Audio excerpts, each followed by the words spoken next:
Hello everybody, it is I, Pedro Morales, aka Max Mercury the Wigman, and today I'm bringing to you part 2 of every UCT stable ranked from worst to best. So for this video I'm doing entries 75 to 69, and don't laugh, and let's just get straight to it. So first up on this list is a controversial stable, to say the least. It's Straight Edge War Dogs. So, sorry, there's no photo for this stable. I'll probably put the photos like right here or maybe right here. I don't know. When I record these videos, the camera's a little bit inverted, so I don't know where it will go. But yeah, so the stable is called Straight Edge War Dogs. I don't know the meaning of the name. So here's the thing about the stable. So this was a trio in ENA. It was made up of the Savior, Doggy Dog, and Triple X, who was then later replaced by ADR. So this stable was just like a mismatch of just a bunch of top singles guys who had nothing to do. They had no storylines, no nothing. And it irked the hell out of me. I did not like this stable one bit. I just feel like each of these guys could have been doing something on the roster, you know? I just feel like they were left to the wayside in favor of Rogan, Rex, Nuru, and Hirosta. But yeah, this stable is basically the definition of throwing people together because we got nothing for them. And for any of you wondering, when I look down, I'm looking at my notes because I can't do these videos without any notes. But the reason they're not at the bottom, purely out of my own bias, is because they racked up quite a number of wins. They had 5 total defenses to their names. One of them was against Nuru and his brothers. And, you know, if you know ENA, Nuru tends to have a lot of plot armor. And he always wins a lot of matches. And he's always, even if he does lose, he ends up getting title opportunities anyway. So, yeah. So, yeah, the reason this team is not at the bottom is because they racked up quite a hefty amount of wins. And I can't ignore the facts. So, there's that. Moving on, we got number 74, which is Team Tough. And once again, no image for this one because this stable happened off camera, so to speak. So Team Tough is a stable from ELW, in which all of its members had the name Tough in it. So you had Tony Tough, Master Tough, I believe Mercer Tough, and I don't remember the other one's name. But yeah, the stable is just full of tough guys, like a bunch of tough brutes. And I think the reason I ranked this one a little higher than the other ones is because, well, first off, ELW lore, in which it's important to the history of ELW, and you know, I guess I would take their word for it that this happened, you know. And then there's also the fact that one of its members, Tony Tough, was a former ELW champion. So yeah, that's good. Yeah, that's enough reason for me. And also, I don't hate the stable like Straight Edge War Dogs. But yeah, the con is they were never featured on screen, and even when ELW started making videos, or at least the videos that are still on YouTube, they never show up. I think by that point, Team Tough is retired. And yeah, that's about it. Okay, number 73, and this one's gonna hurt personally, but it's Empire. So this stable was fairly recent. It happened in OCW, in which you had Max Mercury, myself, Trouble, Arrow, and then a mysterious 4th member that we never got to meet, in which I have my theories on who it was, and I think everybody kind of thinks who it was, but I won't get into that. So, like I said, this one just hurts because this stable had so much potential to be at the this stable had the potential to just dominate the company, you know, at least be at the forefront, be at the top, you know. But then, you know, the OCW reboot happened, and all of us have been released except for Trouble. But yeah, the stable, despite being fairly recent, had quite a number of wins, you know, based off the Mixed Match Challenge, and then Arrow's win against Agent Destiny. I think he won. I don't know. I don't remember.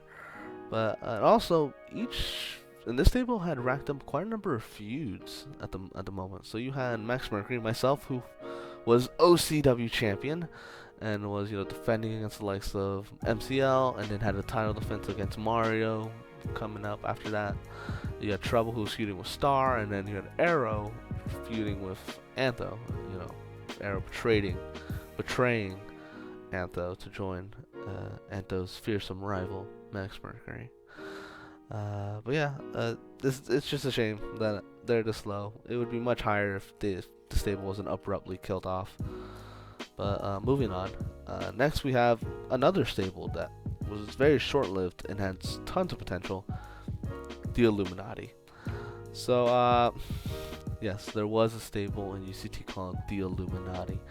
So this stable left everyone guessing, questioning, what the heck? Who are these guys? Based on like promo packages and stuff. But then when they revealed their members, it had an all-star lineup. So, failed to mention, this stable was in YUW, and it had big names such as Amazing Troy, now going by Iconic Troy, Heartless, and all of the Darkside Demons, Ghostface, Angus, and Wildstyle. That's a big lineup for a stable, right? For a new stable. This was a main event stable. They debuted in YUW Survivor Series 2016, where they just decimated everyone else in the ring, from the Rebellion to Steve Austin, Antho, and Dr. Z. So they had an impressive debut, and they commanded business. They were wanting to take control of YUW, and it left everyone, including me, just wanting to watch more. However, YUW went on hiatus, and it's still on its hiatus, probably indefinite at this point. So it's just a shame. But oh well. Now moving on to number 71, we have Asian Invasion. Yep, Asian Invasion. This is a all-female stable. This is the first female stable on this list, which took place in WYCW, in which the members, I believe, sorry, my bad, I'm just trying to remember their names. You had Yuka, who was the leader. You had Hitomi Suzuki, Rose, and I don't want to mispronounce her name, but I want to say, I'm just gonna put the name right here. I'm not gonna get myself in trouble here. But yeah, this stable was very, I don't want to say anything too bad, but I just want to say they were just underrepresented, underutilized, so to speak, because this stable was kind of just stuck on the NXT roster during the 2K18 phase of the company, and they didn't do much until like late season 2, beginning season 3. They had won the WICW NXT tag team titles. Yuka was kind of being presented as a credible challenger, upper mid-card challenger. But I don't know. I feel like me personally, I feel like the stable was kind of ignored in favor for Kale, Aubin Mercer, and Taylor Blade, which I kind of feel like was the downside of that roster for season 3, because I feel like it was all about Kale and Taylor, and everybody else was just pushed to the side. But yeah, this video is sounding a lot negative, but I mean, this is part of the worst section. So, and by the way, I just want to say, I mean, no disrespect to anybody who made these stables and all the companies that they're from, except for Straight Edge War Dogs. But yeah, moving on. I have not that much to say about Asian Invasion. So number 70, we have the Killers. So this one's kind of a personal favorite of mine, just because of, I don't know, just they're like they're losers, basically. It's a loser stable. So this stable's from SWE. We have the Emo, Draghi, and the Punk. So it's a bunch of just emo goth guys, mainly just emo. They're just funny to watch. It's just like, they seem so out of place. They're like characters that would be like in like the Memphis territory, which kind of fit well with SWE's like kind of motif during its early phases of the company, where you had guys like a heel Santa Claus, or Superman, Batman, Green Arrow just popping up everywhere, Nathan Drake. It fit well with this like outlandish situation they were in. But as soon as SWE started incorporating more outside names like Mario Sanchez, Arrow, Doggy Dog, who were all rookies at the time, Arrow and Doggy, as newer faces were brought in from outside, this stable was kind of pushed to the side. But yeah, the reason they're this high is honestly their guilty pleasure to watch, just because I find it funny that this kind of stable still exists while you have all these like serious like competitors in SWE. And then they had pretty decent success. You have US title reign and Cruiserweight title reign, and even a World Tag Team title reign. Like, all the members have won titles. That's pretty good. You know, a lot of these other stables can't really say much, especially for ones that aren't like just trios, like Straight Edge War Dogs. So yeah, that's all I got to say about the Killers.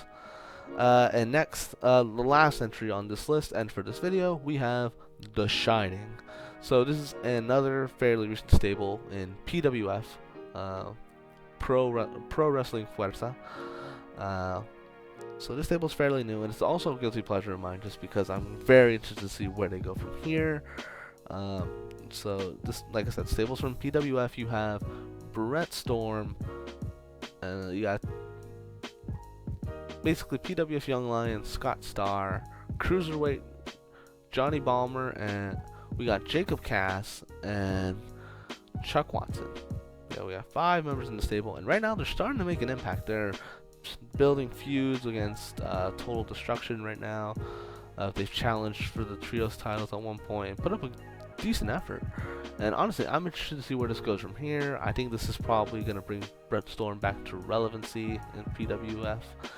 And yeah, I like this. I think the difference between this and Straight Edge War Dogs is just like, it's like you had, like, Straight Edge War Dogs was full of guys who used to have like these big storylines, they were doing stuff, and then they were just put into a trio, and then that was it, and that was the rest of their life in ENA. But for The Shining, you had Brett Storm, who was a world champion, but now was falling down the card, and then you had a Young Lion and Johnny Balmer, who didn't really have an identity in PWF. They were just like these blue trunks wearing baby faces. You had Jacob Cass, who wasn't doing anything at the moment, and then you had Chuck Watson, who was kind of like a babyface of the division, but really didn't have too much going for him. But I feel like with The Shining, it's going to benefit everybody instead of just being a detractor to their careers. Yeah, I personally like The Shining. I really hope they do well. So yeah, that is all for this video and for part 2. Thank you for watching. I hope the music that's going to be in this video is not louder than my voice. I'm trying to be much more comfortable on the mic. But thank you for watching, and leave some feedback below in the comments. Okay, well, I'll see you guys in part 3. Bye.